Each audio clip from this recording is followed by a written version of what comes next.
I never thought a single moment in a bland conference room would change the course of two people's careers, but here I am, still turning it over in my head.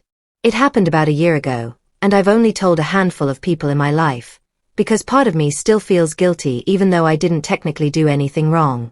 It's one of those stories that sits in your chest and gets heavier every time you remember it, so I guess that's why I'm writing it out. Maybe putting it somewhere anonymous will make me feel lighter. I work in a mid-sized company in the Midwest, nothing flashy, just a manufacturing firm that supplies parts to bigger brands. I've been here almost a decade, starting out as a junior analyst and slowly working my way up to director level. I'm not rich, but I've got a stable salary, decent savings, and enough respect in the company that people generally trust me. I mention all this because I want to make it clear I wasn't desperate, I wasn't out to climb over anyone, and I wasn't plotting anything. I've always been the type to keep my head down and just work. The VP in question, let's call him Darren, was one of those guys who walked into a room and immediately owned it. Tall, loud, confident, he had that old-school salesman charm mixed with a sharp business mind. He wasn't dumb, but he relied on presence more than preparation. People admired him, some feared him, but everyone knew he was important. For a while, I even looked up to him. He had this way of making you feel like you were the most important person in the room when he talked to you, but over time I realized he spread that energy around a little too easily. Still, he was the VP, and I was just someone who occasionally had to present numbers to him. The moment happened during a quarterly review meeting. It was one of those long, drawn-out days with catered sandwiches and lukewarm coffee where everyone is trying to stay awake while slides click by. I had a presentation about some cost-saving opportunities we'd identified in the supply chain. Nothing groundbreaking, but I was proud of the work my team had done. When I finished, Darren leaned back in his chair, smirked, and said in front of about 20 people, "Interesting analysis, but let's be real, numbers can tell any story you want if you know how to twist them. Isn't that right?" He chuckled like he'd made a harmless joke, but the room went dead silent. He wasn't smiling with me, he was smiling at me, dismissing months of work with one careless line. I don't know why that was the moment that broke me. Maybe it was because my team was sitting there watching me. Maybe it was because I'd spent nights combing through spreadsheets to make sure everything was airtight. Maybe I was just tired of watching someone like him coast on personality while the rest of us sweated over details. I felt this heat crawl up my neck, but instead of snapping back or sitting there quietly, I reached into my folder, pulled out a small white card, and slid it across the table to him. My business card. It sounds weird, but in our company culture, sliding your card across the table wasn't about giving someone your contact info. It was a silent way of saying, "Check your email later, I've sent you proof." I had already attached every dataset, every formula, every vendor contact.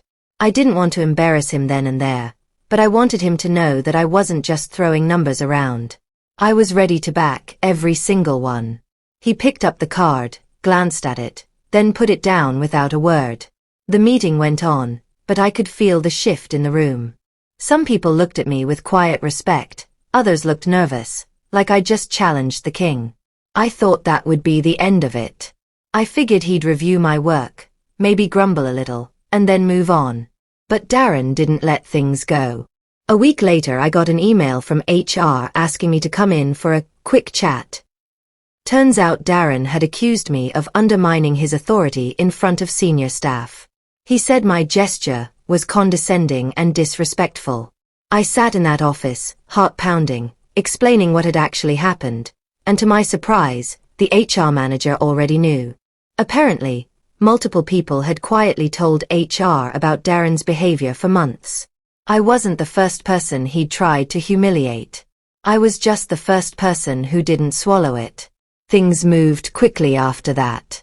The higher-ups did a formal review, combing through not just Darren's treatment of employees but also his business decisions. That's when cracks started showing. Deals he'd bragged about weren't as profitable as he'd claimed.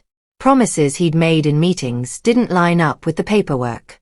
Nothing illegal, but enough sloppy misrepresentation that it made the company nervous. Within 3 months, Darren resigned to pursue new opportunities.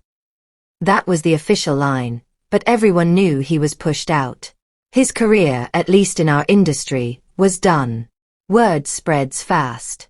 I should have felt vindicated. A part of me did. But another part of me felt hollow. I didn't mean for things to go that far. I didn't mean to be the trigger that set off a chain of events leading to a man losing his position, his income, probably his identity. I know he wasn't a good leader. I know he hurt people, even if it was through arrogance rather than malice. But when I think about the look on his face the last time I saw him cleaning out his office, it still haunts me. He didn't look angry. He looked tired, defeated, and I wonder if he ever saw it coming.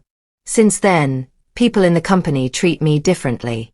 Some look at me like I'm brave, others avoid me like I'm dangerous. My boss tells me I did the right thing, that I stood up for my work and my team. But there are days I wonder if I should have just let the comments slide. Maybe Darren would still be VP, still strutting around, still making jokes at other people's expense. But maybe that would have been easier than carrying the weight of knowing I helped end someone's career. I keep his card in my desk drawer. The one I slid across the table. Not as a trophy, but as a reminder. A reminder that one small action can ripple farther than you ever intended.